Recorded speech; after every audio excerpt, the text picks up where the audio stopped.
আল্লাহর বিচার যে এত সুন্দর শুধুমাত্র অপেক্ষা করলেই তা দেখা সম্ভব। বিকেল টাইমে আমি যখন রান্না করছিলাম হঠাৎ করে এমনভাবে অন্ধকার হয়ে গেল, আর বজ্রপাত, প্রচণ্ড বাতাস শুরু হয়ে গেল। মোটামুটি আমি তো ভয় পেয়ে গেছি। তারপর বুঝতে পারলাম যে রহমতের বৃষ্টি হচ্ছে। ঠান্ডা ঠান্ডা খুবই চমৎকার একটা ওয়েদার।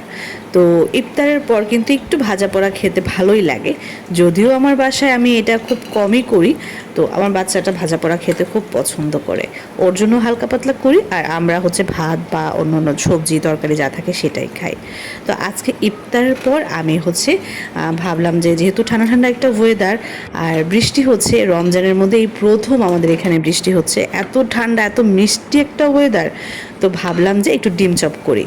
তারপর আবার মনে হলো শুধু ডিম চপ করব, ঝটপট করার মতো চিন্তা ভাবনা করে দেখলাম যে করা যায়, ফ্রেঞ্চ ফ্রাই করা যায়।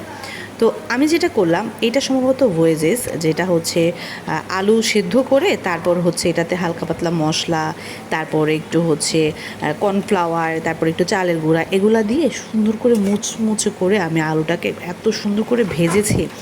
ভেজে সবাই মিলে বসে বসে খাবো এটা প্ল্যান করেছি।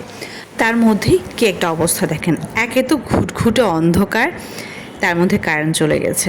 তো অন্ধকারে বসে বসে আমরা খাচ্ছি, সেজন্য আপনাদের জন্য কোনো ভিডিও ফুটেজ নিতে পারি নাই।